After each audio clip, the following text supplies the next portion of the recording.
Welcome to the 15th episode of Podcasters. With today Veerle van de Gracht and Maikel Grobbe. Welcome. Thanks. And you both are from T-Mobile, the Netherlands. Correct. And you're good sports for being here, because in the podcast with Coraline. Yeah, I think 3 episodes ago. Yeah, ABN AMRO. We tested your bot. We had some constructive criticism, to say it that way. Feedback, yes. And you were good sports to say, no, let's come to the podcast and talk about it. So here you are. Introduce yourselves. Veerle. Yes, so I'm Veerle.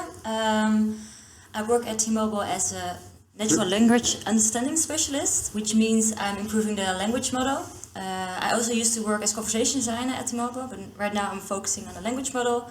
And I have a background in linguistics, journalism, also website migration, so a bit diverse background. But currently I love to improve the model and solve many puzzles in there. So So you make the experience for the customers better. Yes, I make sure we understand them. You should become a little bit closer to the mic. Closer, like this? Yeah, that's good. Perfect. And Maikel. Cool. Yeah, Maikel Grobbe. Work at T-Mobile now for the past 3.5 years. I'm from Athos, but as we say, we have a bit of a blue heart with a.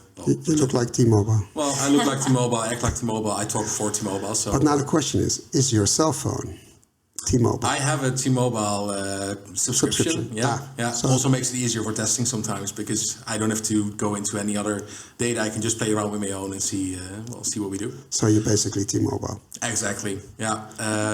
I'm the technical lead at the chatbot. Started as more of a data scientist profile within the team, and grew to the technical lead role. I have a background in artificial intelligence. So yeah, that's it. Nice. And what did you do with the criticism we had? I'm just a little bit curious. Because you responded as good sports. You say some things, and we talked before this podcast. Some things we can change. Some things we have on our backlog. How do you choose what to do and what not to do? And which of our suggestions did you use? Well, one of the things you guys said is that when you click to another page, the chatbot screen disappears, right? Yes. But that's something I already mentioned like a year ago. So it's a project we're working on, that the native chat is staying there like a sticky chat. So that's something we're already doing. But the other things we're still working on or having problems with. So you changed that already? It's already implemented. It's not changed. It's been on our backlog, I think, for the last 3 months that we're actively working on it. It's of course integrating also within the website, making sure that everything there works. Every click that the customer does to end up in the chatbot is the right one, and that it works as well. I don't know if we're going to be releasing this year still with the Christmas period coming up, but I think at early next year we have that change in place. So that's at least a big thing that was also for our listeners, we're saying it as a small thing. Have it move to the next page. How difficult can it be? Maybe you can explain to the listeners and viewers why it can be or why it is difficult to do it. Because it sounds like, okay, you need months to implement this. Why? And there's a process behind it. There's probably problems behind it. And I'm curious. I can definitely tell you everything about that. So I think that all of those things start with an idea. Yeah, somebody has an idea that we want to change, and I think that especially with this kind of a setup that the window is sticky. We currently have an application that just opens a new window in your browser. It's a completely different window, and it's separate from everything that we have in the landscape itself. What you then need to do is you need to integrate, you need to change your UI, you need to keep track of the history, because if you're moving from page to page, you definitely need to make track that you know what that conversation was about. So that's already a big step. If you don't keep track of the history yet per customer, then you need to start doing that. You need to start knowing, okay, this is the customer, we have a certain session ID for them, and that's persistent over the further course of their journey. Putting all of those things together, there's a lot of moving pieces on the board then, that takes time. Of course, it depends how big your team size is. If you have 20 developers lying around, and you don't? We don't. But if you would have 20 developers around, you could probably do it in a couple of weeks. If you, as we have, one FTE of developers here in the Netherlands and then 2 in India, then it becomes a bit of a longer trajectory to get those things done. And then you have to make tough choices on what first. Exactly. Yes, and also right now we're doing it as a chatbot team, but it has to be integrated on the website. So you also have to work with another team. So it also takes more effort, I think. Working with more developers, and also we're working on a new avatar, so a new face for Lotte. Well, she also needs to be integrated, so UX needs to make a new design. But why did she need a new avatar? because she's quite the typical Well, you can say it as it is. We have no white woman, and she has no animation or anything. She's quite basic. Quite basic, not inclusive. Not inclusive, not at all. No personality. So we did a whole research with a party to find the perfect avatar. We also tested it with our customers, and now we have one nice new Lotte. In what way is she different? It's a she, right? It is still she's still Lotte because our customers know her as Lotte, but she's more a bot kind of avatar. So and she's more interactive, and she's fun, and with some emotions. But these are things we need to input in the native chat. So how do we want to do that? What if she bounce? What are the places she can go around? So it's another step. We want to make it good, so we take the time. And you have the time. You get the time from T-Mobile. Yeah, and everyone wants to do it good and correctly. So yeah, we do take that. And how involved is top level in your company in the chatbot? How do they know? Well, people only see the chatbot, so they think it's simple. A user or a customer sees, okay, it's a bot. I ask a question, I get an answer. How hard can it be? People have no idea. And what we see in a lot of the podcasts, everybody says, okay, we need involvement or an ambassador on C-level. Not that they understand fully what we're doing, but they understand the importance and the business relevance of what we're doing, not just now, because you need time to build that relevance and the business case. Yeah. And it doesn't stop. You don't stop investing. You need to, well, you're there for a few years, so they kept on investing. Exactly. But is there involvement on C-level? I think not directly from C-level. I think if we look at the most involvement that we have is from the e-service managers. T-Mobile has e-service managers who look at, okay, what are the kind of things that we want to do for customers? What is the service that we want to give them on digital platforms? We get a lot of our requests and further ideas.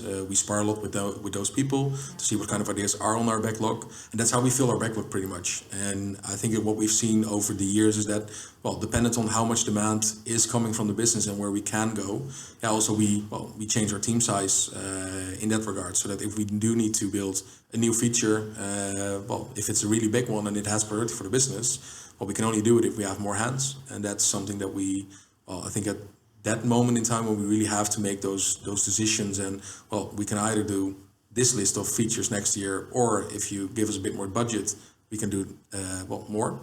So did you get more budget next year? You get more, that's under discussion at the moment now. But I presume you make a planning for next year, what to implement, what to change or what to test.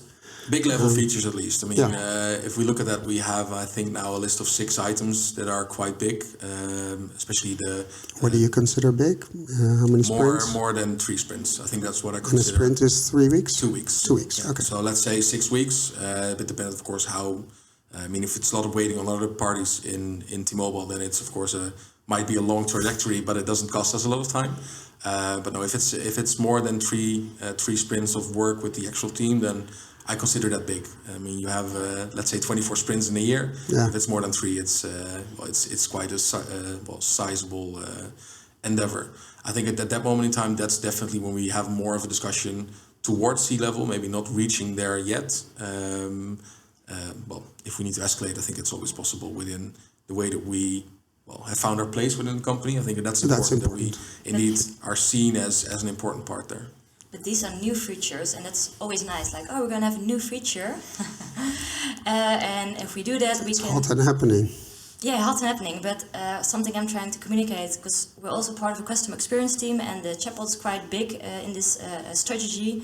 Because, people like to talk to the chatbot because they can get an easy answer. So we're trying to integrate it in our customer journey way more. Also, like the chatbot, we promoted way more on the website, for example. And did you integrate then the chatbot in your channel strategy? Because one of the flaws we see a lot of companies that the chatbot is sort of a standalone thing. Then you need to hand over to customer service agent, and then problems start not available, or there is no connection. You need to do something else, or they won't even give the phone number if you need help, or leave your phone number. And in your case, it is connected. We're trying to think more on customer journeys, and chatbot is quite prominent, especially because we have a lot of data, we have a lot of extra customer questions. We can literally calculate how many people we have deflected, so it's like also really a nice thing for. So you have your business case. So we always trying to say like we have this deflection amount, this and that. We can. So on average, if you would calculate the amount of work Lotte does, if you would relate it to customer service agents, I'm just curious. Multiple at least. So I think if we of look course. So definitely. So if we look at the total chats that we do per year, I mean, it's over 2 million for both brands. So maybe good to mention both that. brands, it's Ben and... no, it's T-Mobile and Tele2. Okay. Ben is on our roadmap for next year, so that's something that we're... I'm on Ben, so... you would join the Magenta stack. You'll join our chatbot somewhere next year. Yes, finally. So that's coming. I think in terms of contact strategy, it is a bit dependent per brand. Tele2 is a more outgoing brand. We have a bit more room to experiment there as well with the way that the brand is set up. So we're more flexible to test something there. And I think that also means that the chatbot is the place that the business is now using to test out new things. I mean, an example, if we're talking about contact strategy, the app is going to be the place to be. That's the goal. You think? Well, we hope, maybe. Why? Why do you think? It's an interesting discussion, because if you... did you check out BlenderBot from Meta? No. We tested it in one of the... You checked I it out. I know it. I didn't test it. It's interesting. I'm not saying that's the holy grail, but what it shows is that you have... It's actually not a bot. It's more like a search engine with a limited realm of data. And it decreases your stress of choice. If you go to Google, you get 130,000 results divided over I don't know how many pages. Boom, where to look, what is relevant. And here they say, okay, now we reduce it to, I don't know, 5 choices, and it's most relevant. But you don't know the algorithm, why it's most relevant. So, I find that scary. But the point is, if you look at helping your customers and seeing where everything is going, because the question to BlenderBot was, is searching for information going to conversational? Basically, are we changing the way we search? And we're already doing that. It's a generational thing. If you're older, you will use full sentences to look. Your generation probably uses keywords, and you get better results. Depending on the bot or on the search engine, most times you get better results. Simpler. Yeah, and why do you want to force me to an app to look for something? I'm not saying you in general, or go to a website. Whereas if I ask the question in a bot, I have access to the same data. Just give me the answer. That's all I want. You need to cost me as little time as possible. I think that's exactly the reason why, we're putting the app first, at least for now, because in the app, we always have a customer that's logged in. We know who you are. We can reach out to you proactively if we need to.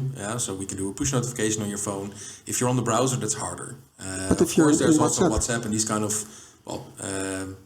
platforms that you can also reach out to customers to.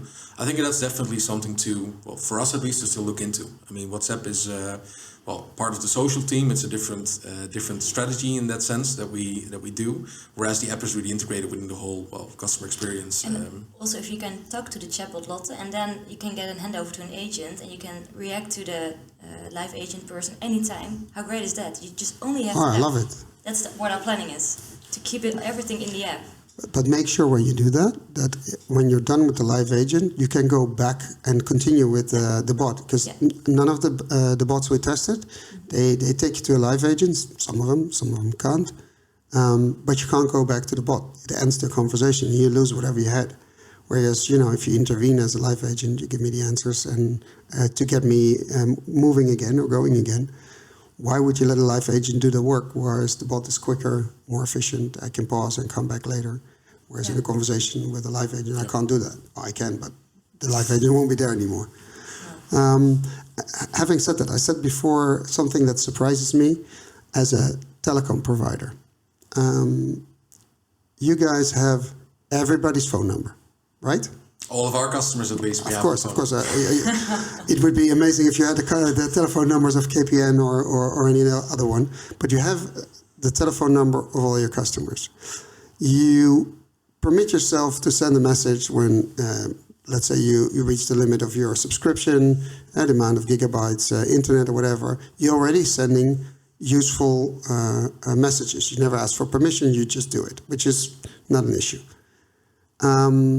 Now, you have a call center agent. You have a call center with a lot of people in it.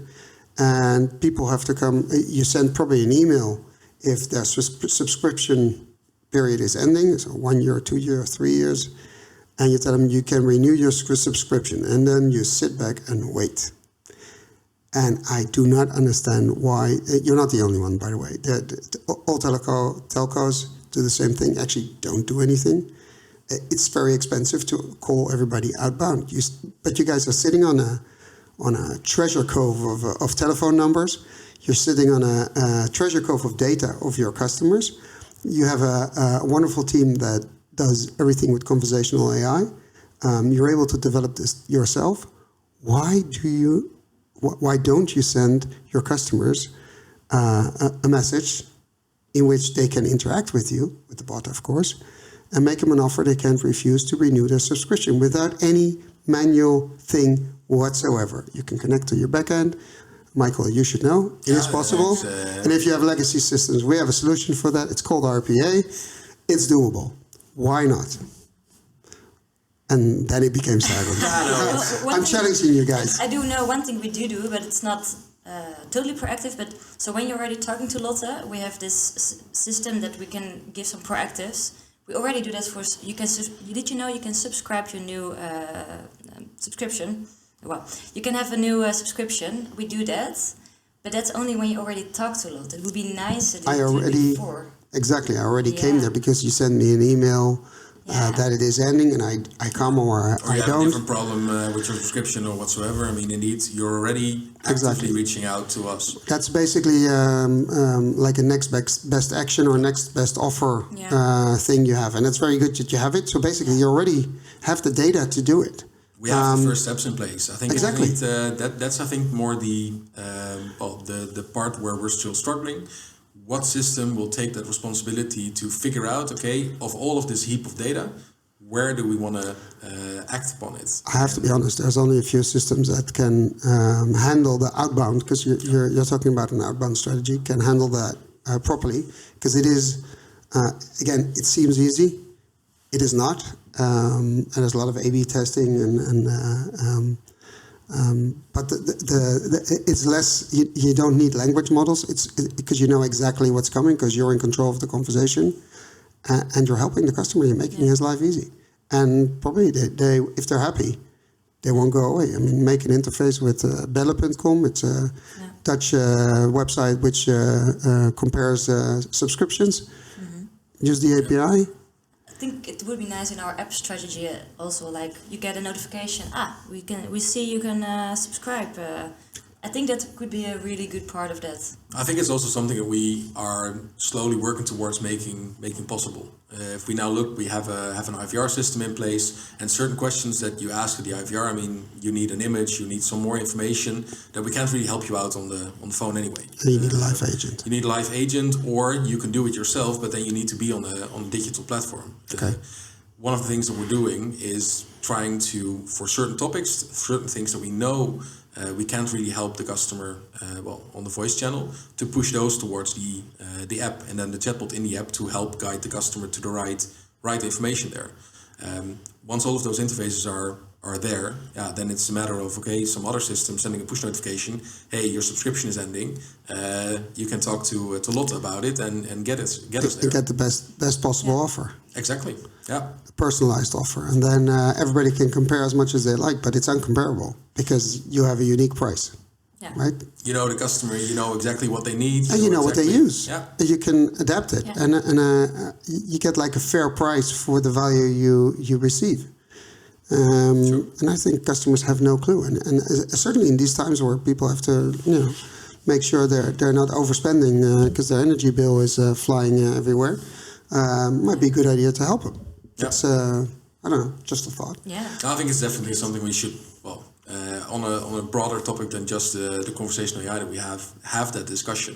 Yeah, It it's is about happening value. from time to time, but indeed, let's say the final push, that still needs to happen. Well, when we put this live, we sort of put the pressure on them, right? Yeah, well, once we have the interface, we say, hey, all we need is that one message saying that for a certain customer, we need to start of a conversation with them, and then, we expect at least that the chatbot takes care of everything after.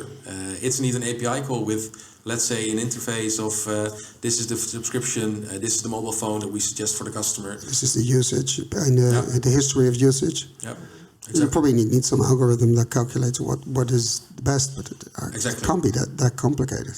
I don't think so. In the end of the day, I mean, I think that's the part where we do that best next action, as we call it. They already have, of course, those calculations that they're doing on what can we offer the customer. I think it's a matter of currently that is only being triggered, whenever the customer is actively browsing, actively reaching out. And that's so funny because if you're on the phone with a live agent and you say, "Well, I'm thinking of leaving," then all of a sudden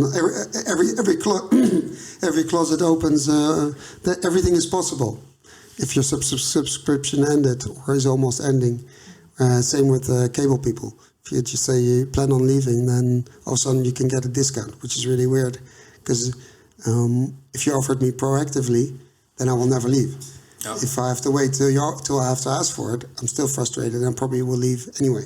And there's probably still competitors out there who might undercut those prices, even if you go down to the price point where you're really competitive. But still, that's for the majority of the customers, you're probably helping them out quite well. But I think it's about value. It's not always about price.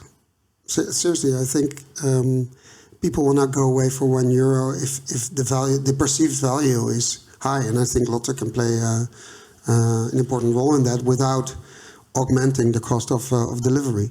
Because you're already there and Lotte's already there and the infrastructure is in place. So, the marginal extra cost of one customer talking to Lotte is zero, I presume. Well, almost 0.00 something. Okay. Well, but yeah. negligible. Yeah. Well, if a lot of people do it, 2 million times 0. Yeah, but still, it's something, but it's not a major cost there. One of the things I want to talk about was interesting use cases. We actually already talked about one, which is specifically for telcos and T-Mobile, of course. Are there any, if you look at chatbots and what you guys are doing, of course you're specialized in language models. What do you see happening? And there's a lot of discussion about language models, functioning and non-functioning. And I read an article yesterday about Meta shutting down an initiative. It was called Galactica or something, with one of their applications using AI based on a few words writing in a scientific article. Okay. And they shut it down because the outcome was sort of it could be cursing and that kind of stuff. So because it uses also fake news and but how do you see that? Do you see any interesting use cases happening outside of T-Mobile in our brilliant world of conversational AI? Regarding language models? Yeah, usage of language models and really new initiatives or existing initiatives that sort of have the potential to be game changers. Because I think there's a lot of stuff around that has the potential to be serious game changers. And as I said in previous podcasts, all of us we're on this big wave and we know it's coming. We know it's going to land somewhere and it's going to land hard. And I mean it in a positive way. But it's just not yet happening. And I'm curious about what would you look at as a initiative that is, okay, this is going to make waves. It might take some time, but it will make waves. I don't know how to do it, but it would be great if it would be possible to understand context in a sentence. Give us an example of a sentence where the context, you can make it up right now, would be useful to be understood. No pressure. No, not at all.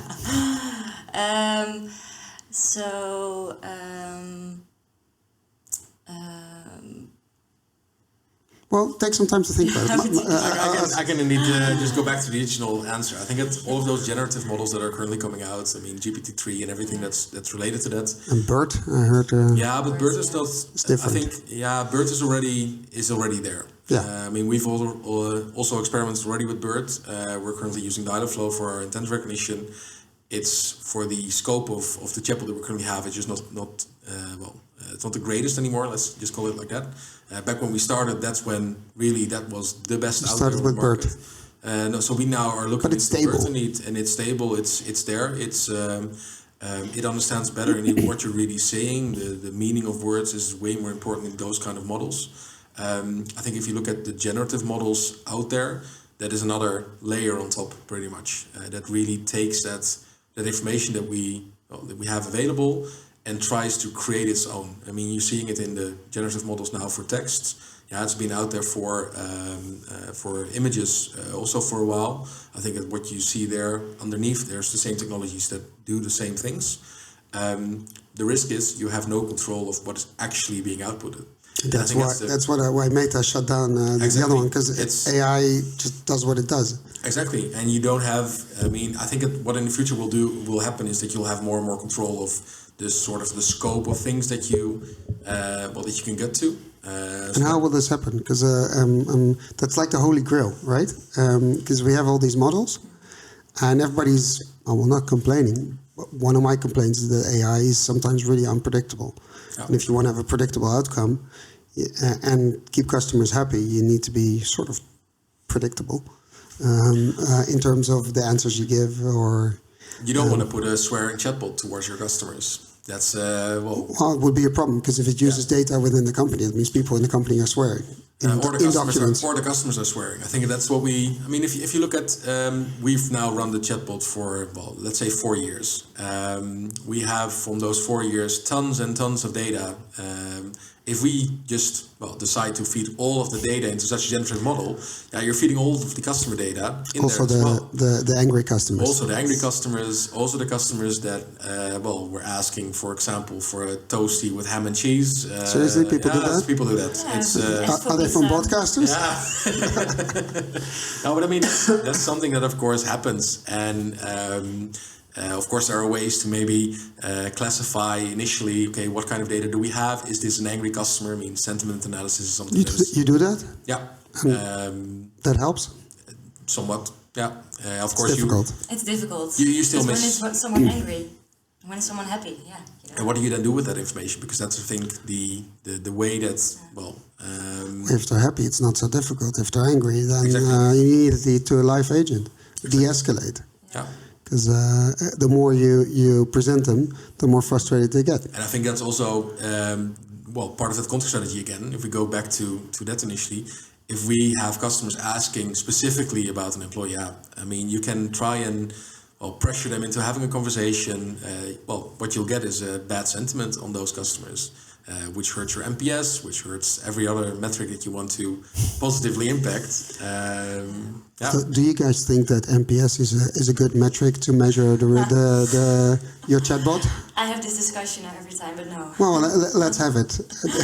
Because NPS is like a promoting score, right? I know. Promote the brand, but I don't think after having one conversation with a chatbot, you do or do not want to promote T-Mobile. It's more about the experience and how much effort did it take. So the customer effort score. I would say. You ask for that? Yes, but for us it's even more important. We ask at the end of the conversation, are you helped? Yes or no? Our success ratio, we call it. So you grade the conversation as, okay, this conversation in your backend, in your data. How many yeses and how many nos, and then the average. But the content then is saved and used for learning. And we see, we look at all of the nos and we see, okay, what are the things that come out of that, and do we need to fix that? Those kind of things. These metrics we use for the conversation design, but also with the NLU specialist, like, okay, these are topics, these intents don't go well, let's have a look at it. And then we deep dive. So for us, into the conversations we have the customer has. we'll have a look at the history. How did people interact with the chatbot? What's incorrect? We ask our live agent like, hey, I'm currently working about this subject. Can you help me more? And so do you ever call a customer back and ask them questions? Because this is where it becomes really interesting. If you ask someone, "Oh, can we talk to you about this?" Yeah. Whereas they think they finished the bot, and they did. And then you call them, it's like, okay, of course we'll pay you for your time, or you get a gift certificate or whatever, or flowers, or a restaurant, whatever. And ask them what's behind the valuation they gave to the bot. And then it becomes really interesting. That's where my opinion, that's where the learnings are, because that's real people giving real answers, allowing you to deep dive. It's hard because it can be intimidating and scary, also for the customer. But I think there's more value to be found. I think we should talk more to customers. The things we do is like, for You're example... a cell phone company. I mean, how hard can it be to talk to customers, right? We do tests, and for example, we tested some journeys, and then people had to chat with Lotte, and you also saw the eye tracking and the emotions, and then the company asked them, okay, I see you're picking here. Why were you frustrated? And they have to explain, oh yeah, I was frustrated because of X and Y. So we do that, but I think we should do that more often because we miss a lot of cases, I think. I think as a chapel we don't, so far at least. And I think it's something we could be doing more. We have done it before with other systems. I know that we've done a pilot on an outbound calling system to remind people that they were late on their payment before being actually disconnected. So these were customers far into the process. Those customers we did call afterwards. And what happened there? Well, it was, I think, quite a mixed feedback in terms of some customers actually liked it because it was, we had the information there. I mean, there were integrations with what was the open amount, when it due by, these kind of things were able to give to the customer then and there if they asked for it. So the conversation then really started as a simple, hey, here by a reminder, if you have any questions, let me know. Can I have a bet with you? We'll come back to this in a couple of months if you implement it. I want to bet with you that if you would send all customers who have private customers who have a subscription, and you use conversational techniques on them, basically in WhatsApp or really close to where they are, you send them a message that the payment is what you normally do in an email. In Dutch we call it incasso, where you take the money out of the bank account for the payment, automatic payment. That you tell them in 2 days or in 3 days, please check if you have enough money in the bank to pay the. You can say it in a nice way. I'm saying it in a not so nice way. Straightforward. Yeah, it's too Dutch. When it's about money, people don't want to be straightforward. And then if it failed, you can send them another message. It's called nudging, and then they are not surprised that they get a reminder to pay the bill. And I'm pretty sure that the amount of invoices that hasn't been paid or has been paid late goes down drastically. With a voice bot, it's sort of, I don't know, it doesn't feel right. It's maybe a bit too much. It's too much in your face, whereas if it's a friendly message in WhatsApp with a payment link, you can pay here. And with an option, if it's too much to pay in one, we can split it in two for you. Just take the option here and we'll help you. That sort of, you get closer to the heart, but if you're in the pocket, you're actually close to the heart. And I think you can actually make a difference there. And I wouldn't be surprised if the coming year this will become a bigger issue than before. So, I mean, I think if we're talking about that... Are we on for the bet if you try this? I say it's going to help? I think it's a need. If we do this proactively, it's going to help because we already do so we don't have a bet. You agree? I agree. Yeah,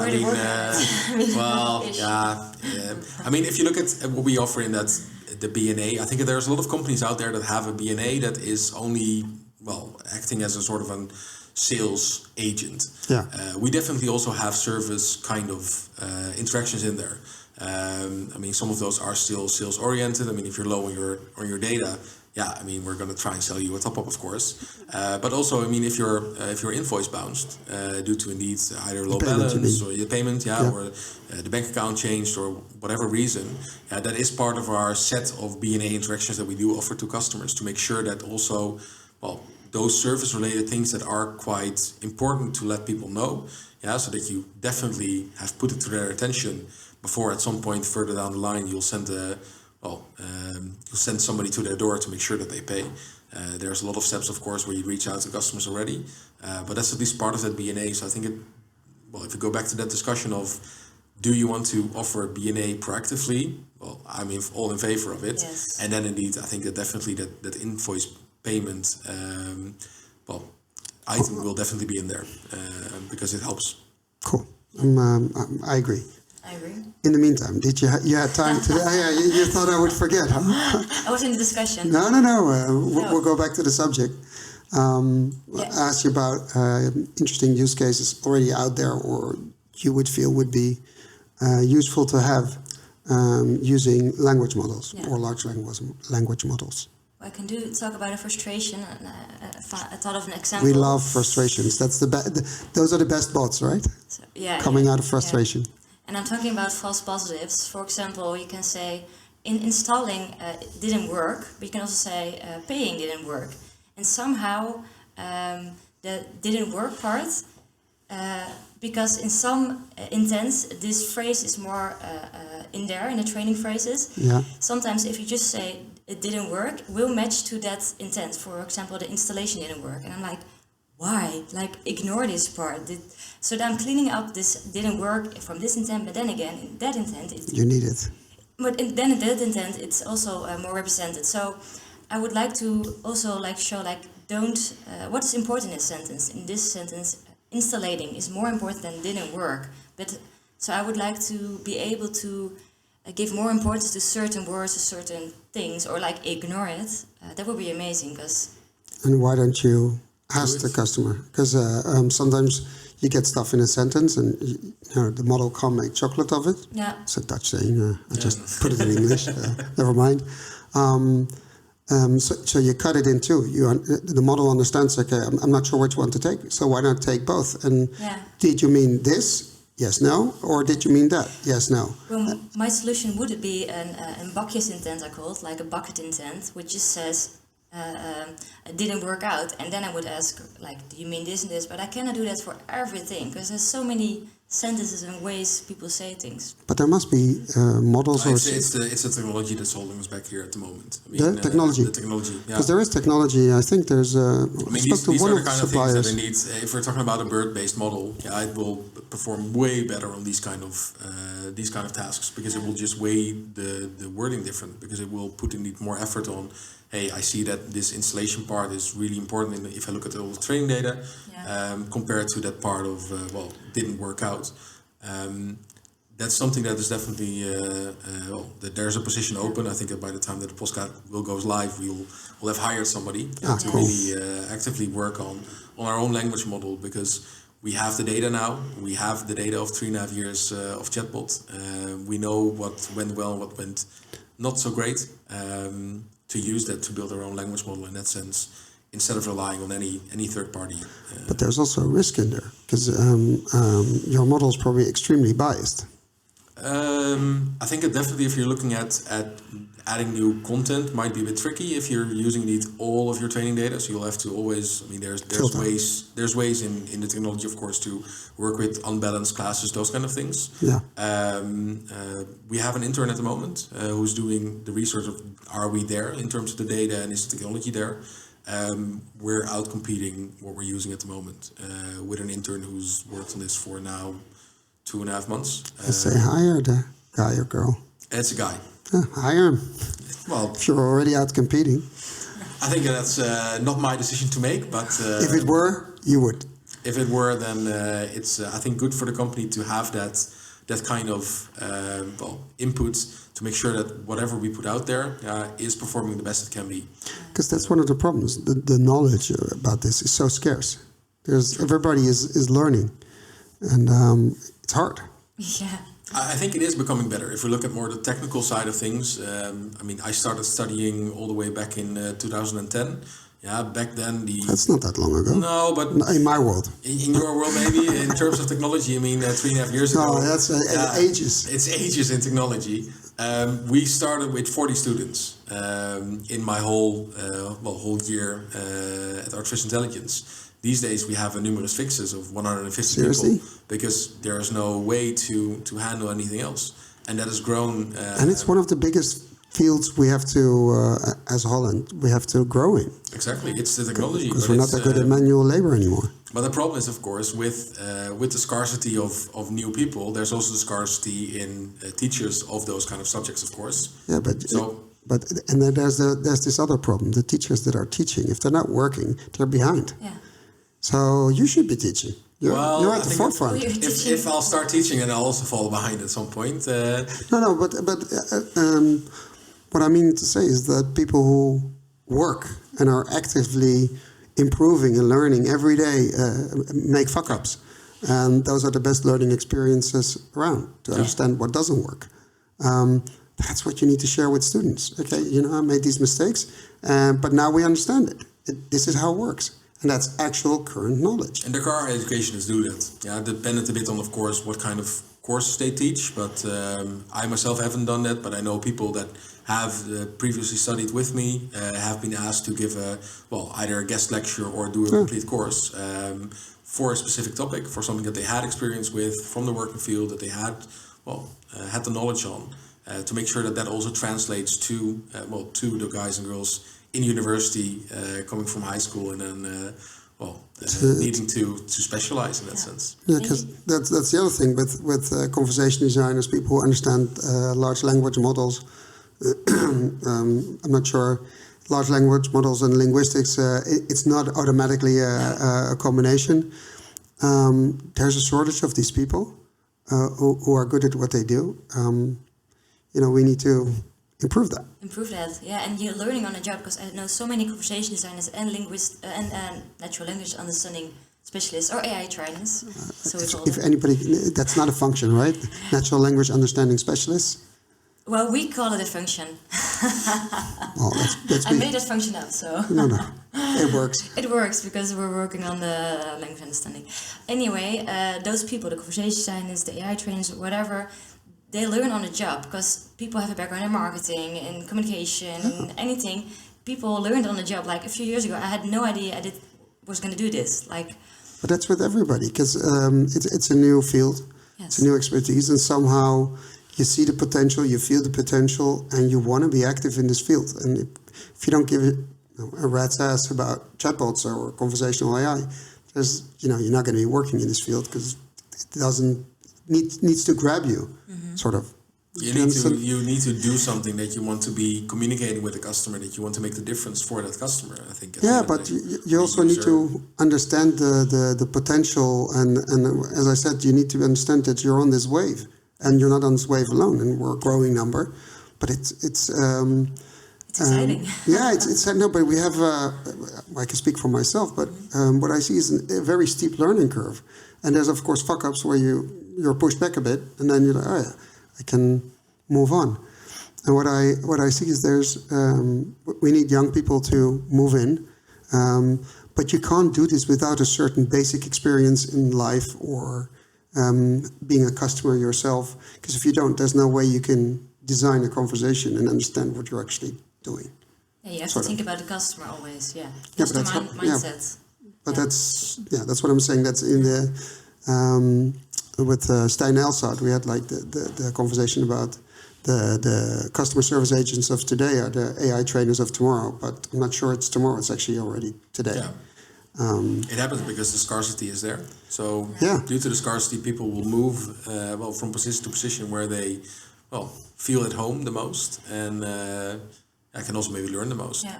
Though we do think, because our team is getting bigger and bigger, and one of the things we do always mention, people have to be able to puzzle and like to fix puzzles, because we're not going to give you everything on a plate. You need to be able to analyze stuff and figure it out yourself. So you need a certain mindset, but also a certain intellectual level or smartness, and I don't mean university smartness, but I mean sort of a street smartness to be able to unravel or spaghetti-tize, whatever, it's not English, but to take the spaghetti apart and make it like normal straight lines. And solve the puzzle, because I always have a joke with my conversation designer friends. We're like, oh, Pandora's box, we're opening it again. Because every time you see one thing, you see another thing, and you see another thing. And then you have to just open that box. Also have to say stop at a certain point, but you need to be able to solve that and think further than just as the story you got this sprint. You have to do more than just the task you're getting. I understand. And how do you? Because I know about Pandora's box. It's always it's everywhere. Yeah. Every company has one. How do you find the core problem? Because my experience, let me explain this. If you have make a comparison with a fire. Fire starts somewhere. That's the basically the main cause. And then when the fire starts spreading, you get side fires. If you take out the side fires, the core fire is still there. So you haven't solved basically anything. Just a little bit less fire, but you haven't solved the problem. So how do you find in Pandora's box? How do you find the core problem and take that out as the first problem? Basically, because if you solve that one, there's some other problems that will die out by themselves. That's because that's why you have a backlog. You know, half of what you have on the backlog, you're never going to build. Because, well, in a lot of companies, it's like that. Yeah. A lot of agile teams, because by the time you're in sprint XYZ, you understand that whatever you put on the backlog, it's not relevant anymore, or you already solved it in another way. By another way. Exactly. Or you got new technology that fixes the problem. Whatever. Just down the line, you take decisions that make the actual old problem on the backlog irrelevant. Yeah. And that's the beauty of working agile. Yeah. So you don't try to solve everything. And just my question, Pandora's box, core problems, how do you find them? Yeah, you just, the first thing is you have to, of course, find it. That's, I think, the most question. But how do you find it? Data and also things that go wrong. And then we troubleshoot it, look in the data, how many times does it occur, try to solve the core. It could be a content thing, but a lot of times it's a development thing. So then I talk to these guys okay, I think it might be this. Maikel. But it as a conversation designer or whatever, AI trainer, you always have to think more than your content. You have to also think about the technical aspect, and you have to test it. Can you reproduce it? It's just a really big puzzle you have to try to solve. So there's not just one way to get to the core problem. It's different every time. It depends on the problem indeed. And I mean, if we're talking about having that ask of the technical guys again, I think it does help that we're quite close. Mm-hmm. But there's also a reason why we rebranded our channel to put these requests as the shopping channel. Oh, yeah. Yeah, because that's kind of how it goes. Yeah. Oh, I found this. Can we solve it by doing this? And then we're like, yeah, I mean, we can build everything that you want. Yeah, it's just a matter of how long we'll spend on doing it. And what we won't do.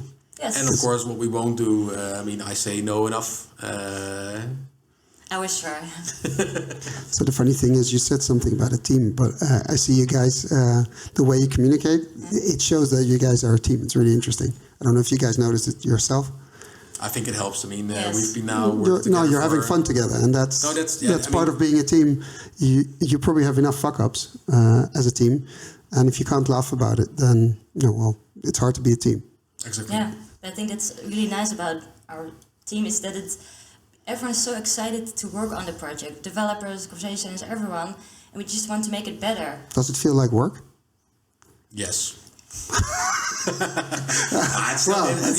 the end of the day, it pays the bills. No, at the end of the day, it's still work. But there are definitely. I mean, it of course depends also on what we're working on. There are features that I've really been looking forward to build. Name one. I'm just curious. I think that part where we are now doing that push message in the app, really making sure that we keep track of the history and are also then able to not only do a live chat conversation, but as we call it in a messaging, so pretty much messaging style native in the app. It was a lot of moving pieces and a lot of figuring out, okay, how are we going to do this? Who's going to be doing what? Lots of systems to integrate with, which makes it quite complex, but also quite fun to work on. I mean, that's more fun than there's a new metric that we want to calculate and I need to go into the metrics to add it and go through, those kind of calculations. So we can put it in a slide and never look at it again. Well, yeah. That's what happens a lot in big companies, right? You make reports and stuff, and then they have these huge drawers. There must be, I don't know how many drawers there are in the companies, but many. A lot of stuff disappears, and you make it, and T-Mobile has remodeled, so a lot of the cupboards are out, but digital cupboards. Still, no. There's definitely things, of course, that you do, and there's going to be a couple of times that people look at it. We make an analysis on it, and then it's done, and doesn't really impact the way we do our things. So I think that is where, of course, the difference comes. Every work has its pros and cons, and I think with us, it's a bit dependent on what kind of features do we want to build, do we need to build. And You're autonomous as a team to do that, or mostly, we have a product owner who decides? yeah, well, I'm currently acting as the product owner, but that's... You're everything, Maikel. How Yes. did this happen? No, it's, You're Mr. Chatbot himself. We with the strategy we're scaling up the... You're not working for T-Mobile. You're this T-shaped figure. Yeah. You're doing everything, Yeah, right? no, this is a really interim period where I'm just stepping in. I'm just messing with you. No, but indeed, we have quite the autonomy. There are, of course, requests from the business that they are quite adamant that we pick up. But if they're as adamant, then we definitely also see the business value to it and then are fine to work on it. At the end of the day, I mean, we decide as a team what are we going to be doing next sprint. I mean, there are, of course, things that are, well, I won't say forced on us, but are that important to the company that we'll need to pick it up anyway. But that makes sense. They pay, I mean, they pay the salaries and the bills. So. Exactly. Yeah. I mean, the Ben migration, for example. Yeah, I mean, we want to move the Ben brand into the chatbots. It's a strategic decision that has been made. Well, that makes sense. No, it makes sense, but it might not be the nicest piece of work, of course, to work on. It's See, here's the interesting. I'm a Ben customer. You know how many times I log in on the Ben site or the Ben... hardly. Hardly. Yeah. I don't even know when my subscription ends. I don't give a I don't get the messages about it anyway. But if I could ask a question in WhatsApp to my Ben account, I probably would do it. Yeah. Because I'd be interested. Okay, how many gigabytes data did I use? Especially when you're abroad, you're interested. Okay, where am I in my? And logging in is just too much work. That is, however, the problem if you're talking about security. That, of course, that login does ensure a bit of safety to companies. That is interesting enough. I find that I will say it the nice way. It's a bit of bullock because security is very important. I totally agree. But if I call a call center, any call center, and you have an account, they ask me a question. Okay, what is your date of birth? And they ask me if you're not the phone company, the last 4 numbers of your phone number. And the phone company could ask what are the last 4 numbers of your bank account. And then they give you all the information you need because they establish that you are you, right? And I call from, I can spoof any number.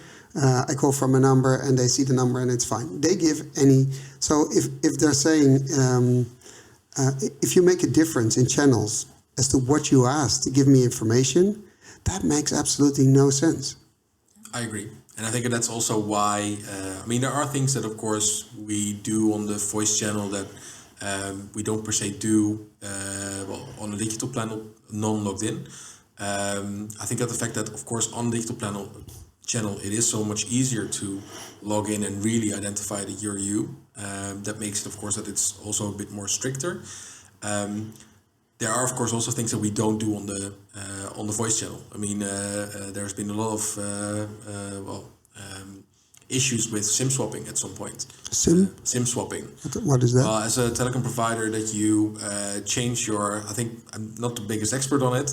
But well, you work for T-Mobile. Yeah, we need to give some information on it, of course, at some point. But I think it had to do with the fact that you could then change your home address. And then just call and get a new SIM card delivered to your home address, which meant that, of course, someone else has your SIM, and then the old one is blocked, and the new one is exactly. So someone can do identity fraud with your phone number. It became even harder with the eSIMs, because eSIMs were added, and that became even more of a problem that people were pretty much getting an eSIM for a different account they had.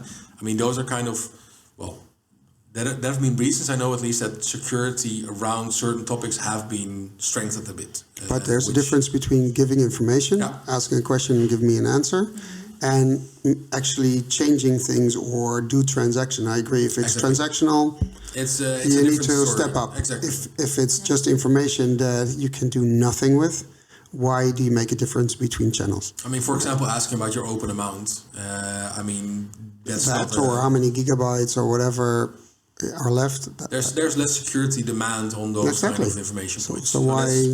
And I think 90% of the questions are in the low end of the security. So make my life easy. I understand the security people want the maximum security and everything, but I always challenge them and say, okay. It's always a discussion. So yeah, we always why do you make a also, difference between channels? That doesn't make any sense. So, and then they want to make it harder in the voice channel, and everybody starts protesting because they can't do their work anymore, which is really funny because that's the same thing they do online. Yeah. Anyway, how do you perceive the future of chatbots in general? Are we going to, for instance, a government, and I mean actually conversational AI? Are we looking at a world, and you're in telecom because you want everything, of course, to go over the phone, but are we going to a world where a lot of employees who do repetitive work are replaced, or get digital colleagues who do a lot of the irrelevant work? It's relevant, but it's not that relevant. You don't need much knowledge. It's repetitive work, and it sounds like an easy answer, but I think it's not. There's more capacity available for the hard questions or the people that actually need a lot of attention, which is complicated to make a business case for because you will understand they become more expensive. But if you do things properly, then a chatbot will lower your costs as a company. How do you perceive this? Are we going in that direction, or a lot of services are going conversational, where your task of working with natural language is becoming more and more important? Where's it going? Do you have a vision? Well, you already answered a bit in your question. Well, no, I wasn't trying to steer. I'm trying to state how potentially big it could be. That's one end. But if you think about it, it's a bit extreme. And for instance, I talked to, it went live recently, Jim Robot, and he lives in Georgia. And he told me that because they were behind, now they're digitally ahead as a government, which is really interesting if you think about it. In Holland, we're sort of burdened with a lot of legacy systems, and that stops us from innovating. Yep. If you look at Letland, Estland, Litouwen, those countries they were behind, and they're extremely ahead of us in the digital world. I mean, they even have digital voting from your home. Digital voting, digital citizenship. Everything. For digital nomads, I'm not sure, Estonia or Latvia, one of the two. Estonia, I think. Yeah. They're doing a brilliant job. Seriously. Yeah. They're way ahead of everybody. And I think even a bigger shout out to Estonia in terms of their security. I mean, yes. All of those systems have never been breached in a way that, that really gave them a lot of problems. So, yeah. I mean, I don't know if Veerle has a different opinion, but I totally agree. I think we definitely go that route. I think it's not only conversational; it's of course everything that's happening in IT that will anything that can be automated. At some point, there's a business case to make, and the further the technology will come, likely the easier and the faster it will be to actually implement it and to set it up. Which means that even small business cases that are out there currently will get interesting for companies and then also at some point, of course, for governments in terms of cutting costs.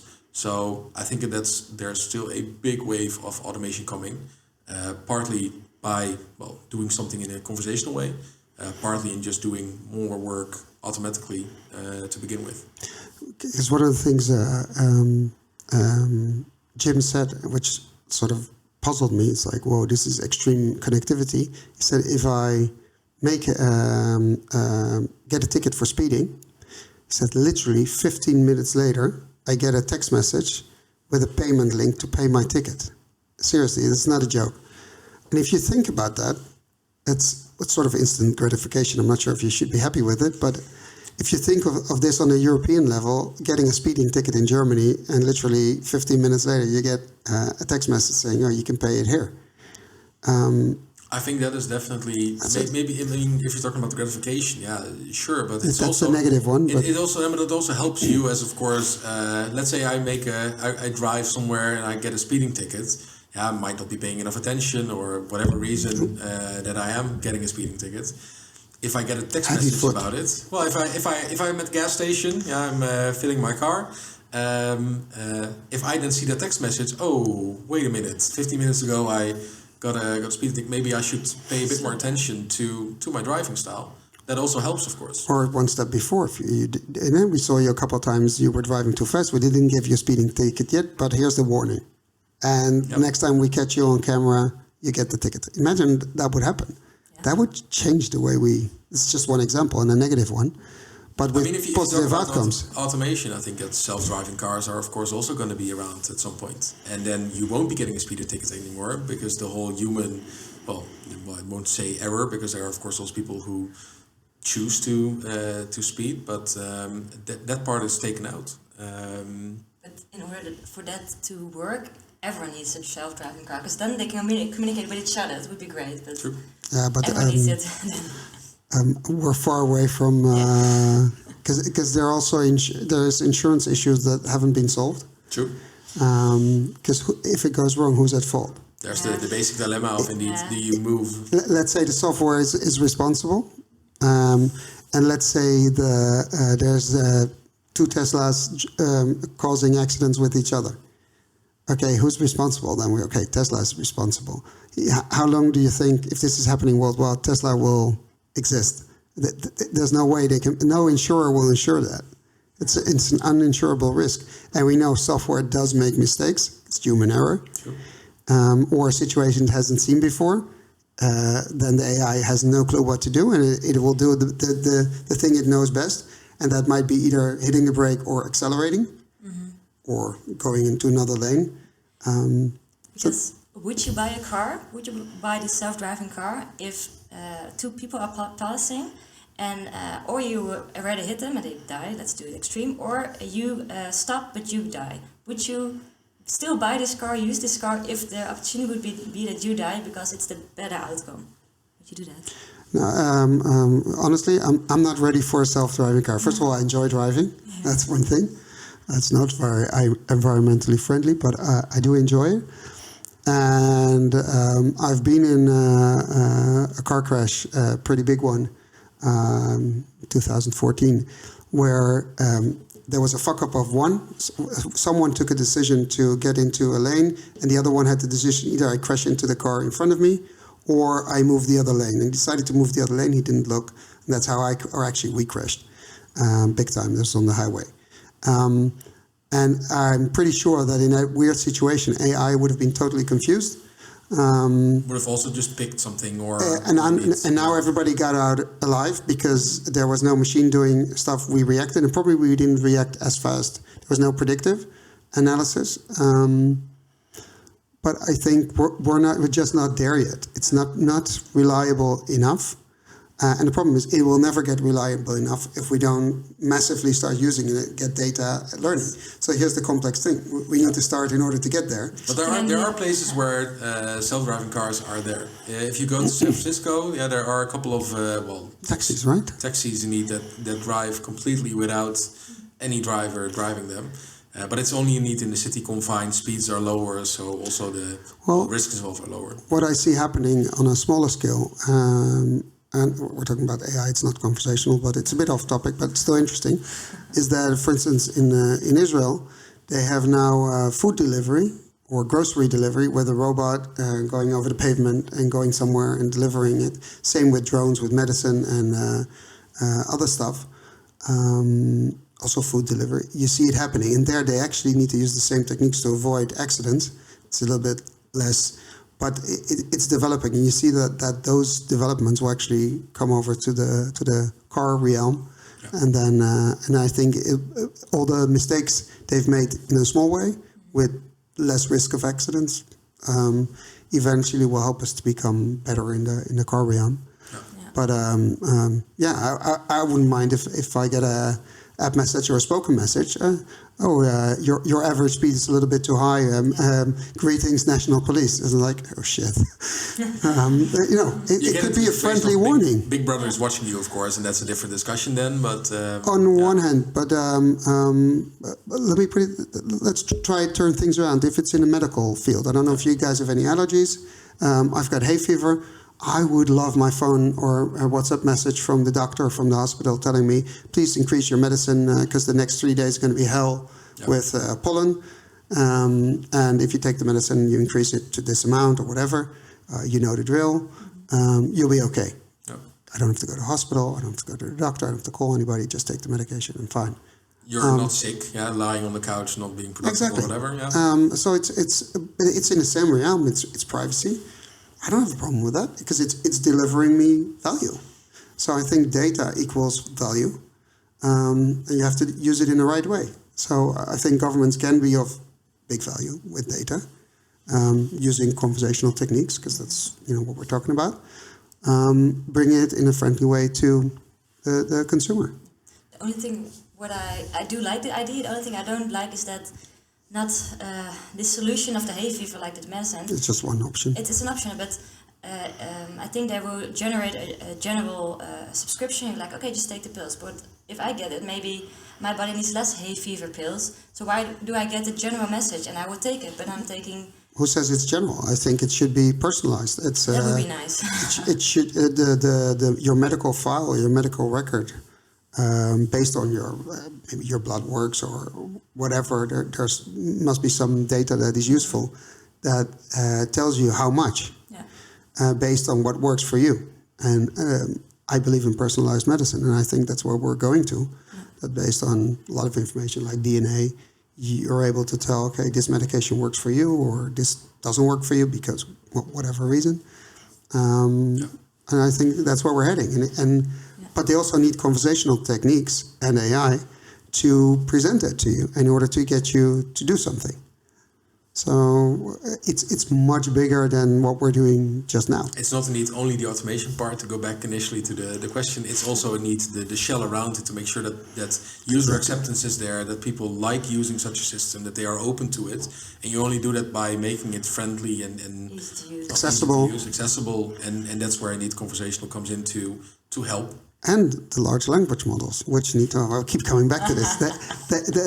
So what needs to be done in order to make them better? Because you see a lot of initiative using large language models. You see this software that can write blog posts for you. It's just really interesting to see what happens. I tested out just out of curiosity. And they're not half bad. Sometimes they're actually quite good. Okay, you can mess around with them and get them to write really stupid stuff. That's really interesting what they make, but it's not that bad. Up to a certain point, and when it gets complicated, then all of a sudden it's because what you put in, you get out. So it's so biased. You can see that. Yeah. I mean, do you? But that makes sense. If you want to write a blog post and it asks you what do you want to write about and what are the highlights, so that it's logical that what you put in, you get out. That's what I asked for. Because I really like this example. Do you know Word2Vec to make? I hope I explain well. Language more. To factorize it, so you have this comparison. For example, men to women is like king to queen. Well, that's quite okay. But then you also have like IT. In these days, that's really with the gender issues. No, I'm just kidding. I'm just teasing you. But then you have the example: men to IT is like women to, and then you get the output housekeeper. Oops. And it is because, of course, our data is biased.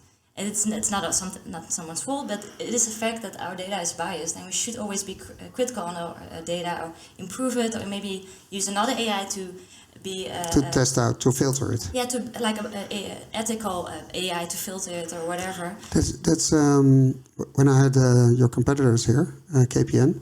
It's interesting. They you have Wordly or something Grammarly. Yeah, that's it. Yeah. Spell corrector tool. Well, she said actually you need something like Grammarly to put to filter your the output of your AI to see if the wording is according to your company style. If it does something unethical, I'm not saying it's there. It's not out there, but like a filter function in the way you say things, or the things you do not want to say, or kind of words you don't want to use. But that's how you say things. But if it's decisions are based on data, then you get biased decisions. Yes. So basically, the algorithms are flawed. Yes. I think that is happening without going into the technical details, with those generative models. They're also, most of those models work in such a way, you have something generating, let's say, a new image, that maybe speaks to the imagination a bit more. It generates an image, and then you have another model that classifies, okay, is this the image that I'm looking for? That's the kind of thing that you'll have to have in the two models in place, to see, okay, is the output of the generative model up to the standard that I want to keep with my classification model? It's actually weird that it's another model that needs to test the model and you don't have it integrated. And once indeed you have that sort of a balance of, okay, everything that I'm outputting now is up to the quality that I want to have from my classification, that's the moment that you say, okay, the model is good enough. But then indeed you're, needing to train another model to initially get that component in, which you need to feed data, which you then need to control, and there's of course here's the complexity. There's the And complexity the cost. and the smartness that you need to have to get it there. It will come, but yeah, it'll be a while still. Interesting thoughts, and it's I think it's a happy look into the future because there's a lot of work to be done. Talking about future, we'll go to the current because you guys wanted to test a chatbot, not of a competitor, but of a Dutch or international energy supplier, which is, of course, and the mouse is yours. What we do, it's the second. Hold on, you Have to put it on? type escape, and it should work. Is it on? Just click on it. It is on though. You got There you go. Should have clicked it. I put the website of Vattenfall already out there, the Dutch one. Yeah. And it says up there, ask your question to Nina. Yes, and this is where it gets fun. You have like a search bar. It's quite nice. They do put it like this, I think. But they also have over here. So what do you want me to do? To click here? You're in charge. You wanted to test Vattenfall, so the floor is yours. Let's try. I think let's go bottom right indeed. Yeah, but then. Jaga. It's saying. It's about updates. Probably it will ask you for your email address. But I don't want it. I want to talk. Just say. I want it. So but now you didn't have an option to just start the chat. What is important at the right that button, you can start the chat. Mm-hmm. And what we do is we explain to the listeners and viewers what we're seeing because it's in Dutch. Yeah. So we're explaining in English what we're seeing. So if you're listening, you understand what's happening. Hopefully everything goes right, but usually we'll end up in a loop or something. It says here the energy market is moving continuously, especially the past period. Prices change almost daily. With the Advantage X, you are the first one to hear when the prices are interesting enough to move. Do you want to stay informed? It's yes, no, make a contract. But this is like really limited. I like they proactively say this to you, but I'm not bothered by it. I am bothered by it. I don't want it. So you say no? No. Okay, we say no. I like the idea, but... Oh, well, she says fine, you can always do that later or read more on the developments on this page. And now she asks, do you have any further questions? It's really interesting. So they put her out there on the page with a certain purpose.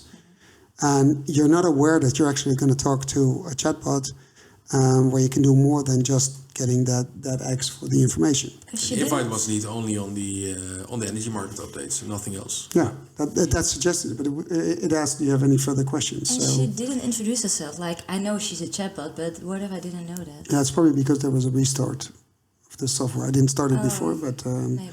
But let's ask her a question and something totally off topic, just to see what happens if they have a panic button.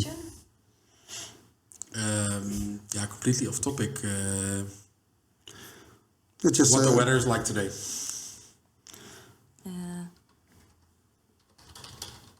All caps. Let's not do caps. So we're asking, how's the weather today? Here she goes. The most most topics you find and you take care of yourself in my Vattenfall. I'm here at the chatbot taking care of shit for me. They should. I don't have the feeling that on my Vattenfall they'll have the weather predictions. No, but it says here, do you have a question for me? Ask it in a short way. preferably in one sentence. I'm thinking they mean keywords, because one sentence is Keep it short. keep it short. So To be frank, it's also how we do it. If we see that indeed we're not matching with a lot of information, then ask something about charging your car. Auto opladen in Dutch. So it's it says you have a question about charging your electric car. See, it's keyword driven. Yeah. Mm-hmm. Okay, how can I help you? And now we're getting relevant information. yeah. So this is kudos for Vattenfall that they got this. So it says, how can I help you? Power and charging time, cable and stuff, and charging card in order to be able to charge. Okay, try one. So we cable and connections, and then we get a lot of information about cables. Interesting enough, they give a thumb up and a thumb down next to the information next to one bubble. Yeah, they do it more times, but it's complicated. Why just the one? It says there's a lot of information. Seems to be, if I need to make a guess, that it's always on the last bubble of the actual content that is the answer to your question. Okay, that could be the case. So Let's see what happens if I like it. So we click thumb up. Can you still change it? Oh, this is really sweet. What's her name? Nina, right? Nina, yeah. Nina then gets a red heart in her eyes, so the avatar changes. This is really, really well done. Yeah. I love it. By the way, I see that you can also do voice. I don't know if it works with the system here. No, the laptop is down there. No, but it's nice to have voice, I think. Yeah, but we can try. What do you want to ask her? It says now, do you have any further questions? Maybe just say that you don't have any further questions. I have an interesting question. What happens if you would say, I can't pay my energy bill? Let's see what happens, how they pick it up. Do they help you, put you forward to an agent? It says here you have a problem with payment. What's it about? Payment doesn't work. Payment has gone wrong. You guys made a mistake. So no option indeed for you yourself. Just having issues. They're saying, say I don't have enough money.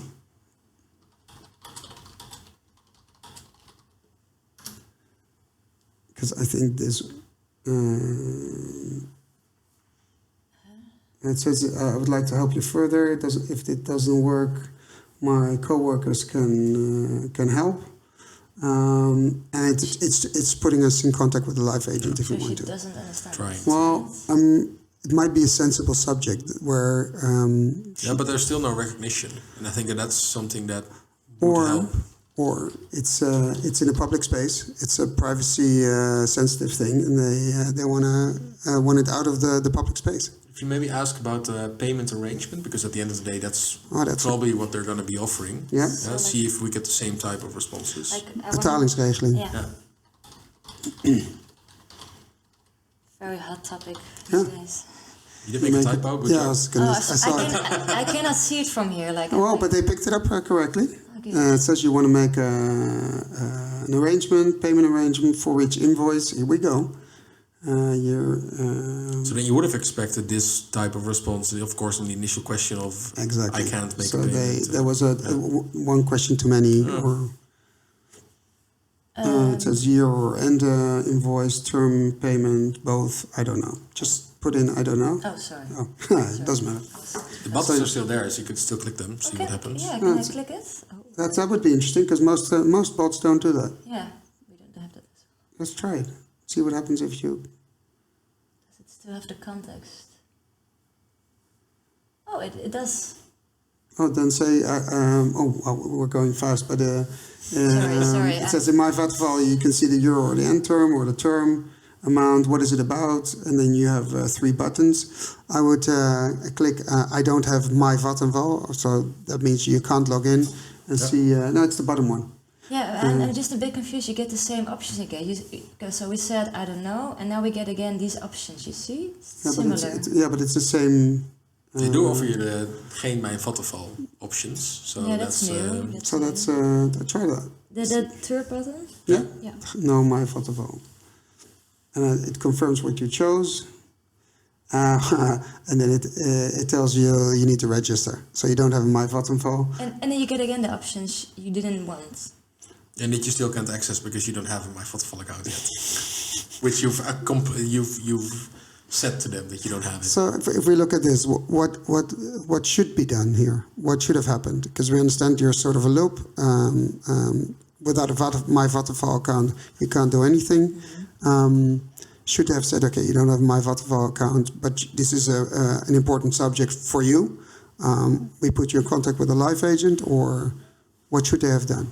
What could they do? I think there's two options in such a scenario. I mean, you either need to offer them the agent to try and help them out, or give them at least more information on how to, set up your My Vattenfall account. They do give you a link, I think. Yeah. Right? Yeah, and then see if it sticks, then we'll click it. Yeah, I'm curious. Let's see what happens if we click the link. So I think at least having a link there to... So we open a new tab. Oh, it's a wrong URL. You see, it's twice HTTPS. Well, here we go. Dear people from Vattenfall, there is a wrong link, 2 times HTTPS. Yeah. So it doesn't work. Okay, we go back. Can you strip away the HTTPS, see if the link itself is valid? Because if this is happening, then I hope I can see it from here. Is it this? Yeah. And then, nope, doesn't work. That's still... And this is Why? Maybe something on how we handle this. Yeah. We do have scripts in place to every single link that we have in our content. Automatically test it. On a daily basis, indeed, check if the URL is still... I applaud you, because you know how many companies don't do that? Well, or they move content from one web page to the other?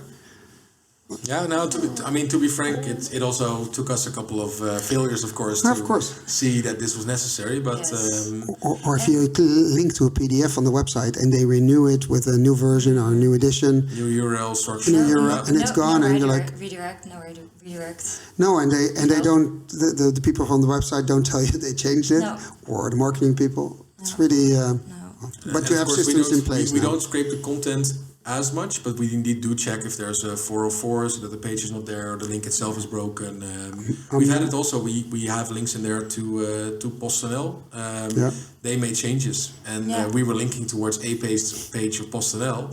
That changed. Yeah, we would have never gotten that information if we hadn't checked it ourselves. So, yeah. I'm happy you do that. It's important. It's needed. Which is also nice is, for example, the word twice HTTPS, right? Yeah. We have a way to search through all the content, also the payload. So, and then I would just search HTTPS and again HTTPS, and then I would look which URLs are similar, and I can clean them also. So that would be a second option we could do to clean it. So I hope they also have something like that, search through your URLs. Apparently not. Yeah, we're still in the loop of So I don't think there's much. Let's ask one more question, see what happens, because we're going to a different topic. Just ask them that you want a charging pole for charging your car. Let's see what they do. Yeah. You want to buy one, pretty much. I have no clue. I don't have an electrical car, so. That sounds really stupid in Dutch, what you just wrote. Yeah, this is how I type the chatbots. I understand, but it could be interpreted in the wrong way. It's not very woke what you just wrote. Well, whatever. No, it's good that it's in Dutch, right? Okay, it says here I want a electrical charging station, and it says with the electricity of Vattenfall, you contribute to our mission to make fossil-free life possible. What is your situation? This is, I don't know how this is relevant. They think that you're asking just about a new subscription.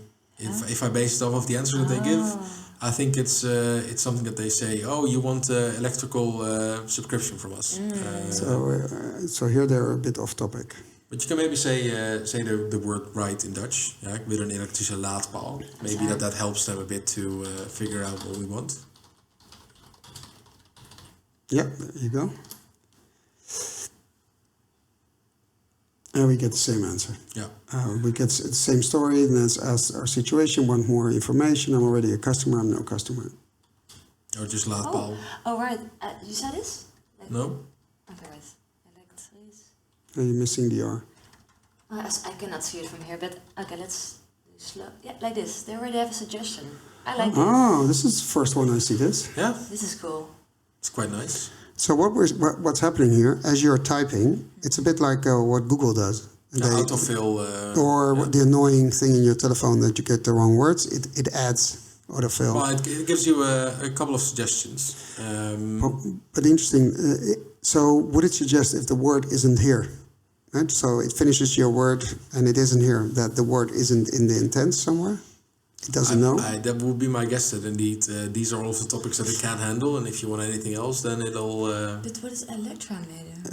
Electrometer is the thing you have in your house that measures how much electricity you use. I learned. Yeah, there you can see how much you're paying next month. Well, they know. Yeah. The smart one. It's interesting they do that, although the way they do it, because it's in the chat, I would do it next to the chat. Because it's now over the previous text, and it's not everything. I see just a part of it. I need to understand that I have to scroll within the list of words. We also stopped having it. I mean, what you typed with elektrisch, I mean, there are words in there that still continue from that word, and it did drop out at some point when you were typing. Right, that's, Okay. Yeah. Okay. Well. Can I try one more time? Yeah, sure. I should type better. So this response, we're now asking Neat if we can electrically charge our car. We go back to the same answers we already had. So basically, I think Nina has some interesting features. It does a few things very well. I love the one with the thumbs up and the eyes that became red hearts. Mm-hmm. That is... Curious what happens if you click the thumbs down. That is something we need to try. Can you go back up and... the thumbs up, If you can find it somewhere. Because we didn't get any responses. But if you scroll all the way up, I think it... Oh, here. Up there. It's so small. Here, it's over here. To the right. No, that's a thumbs up. Oh, sorry. We can change it. Change maybe. Yeah. Oh, no, I cannot change it. Oh. We already did that one. Maybe all the way at the top. The initial all the way in the top, we have more. Yeah, there you go. Here. Thumbs down. I'll probably she'll cry. Hold on. Wait, can you scroll? So we get a pop-up. Thanks for your feedback. How can I help you? I was looking for something else. I have a tip. Just click back and see. Her face looked sad. She changed to a sad face. Okay, so they're playing around with the avatar, which is... Well, I think the negative thing that you are allowed them to give a tip or to give a... feedback. Well, it's basically what we talked about earlier, that you ask someone, okay, you're not happy, why? What can we do to improve? That's nice. I mean, that's what you learn from the most, from actual users who use your chatbot and give you tips and pointers on how they would like to. We also have that, and I looked at it once or twice. But the thing I saw is they were like, you should understand me better. That's what they were saying. Yeah, but that's... fair criticism. You understand, the message is, you don't the bot doesn't understand me. And that's one of the questions that keeps coming back. Do we as humans need to learn how to speak computer, or does the computer needs to understand us as humans better? You as a NLP professional? I think both should learn. It's like they're in this together. We're a team. I think this is a good moment to sort of end our podcast. Is there anything you want to, a message you want to give to our listeners or viewers that when you talk about large language models or building a bot, what is really important in your eyes, Veerle? Keep on testing. Testing. Yes, testing is key. And ask your customers. And ask your customers what they want. And Maikel. Yeah, I think that setting up a proper team where you do have the technical people and the people responsible for the content for what we actually give to customers, it has helped us with a relatively small team to make quite big steps the way I see it. And I think that's only possible if you really work together on both sides and understand the pain points that both sides will face when you pitch a new idea. Thank you very much. I enjoyed this talk. I hope you guys did too. Yes. If someone is looking for you guys, how can they find you? LinkedIn, I think. LinkedIn? Yeah. Veerle van der Gracht? Maikel Grobbe, LinkedIn. Yeah, but you need to explain. Maikel is not the normal way of spelling Maikel. I think Why, it's normal? for Dutch speakers, it's a bit of a half-half situation, but it's neat spelled as Maikel, and then Grobbe is Grobbe and then an E. Not family of the grobbebollen? No, that was of course something that came up when I was a lot younger. When Tita Tovenaar. That was my time, right? Here we see a small generational conflict. Anyway, you can find the podcast on YouTube at Podcasters or on Spotify at Podcasters. Thank you very much.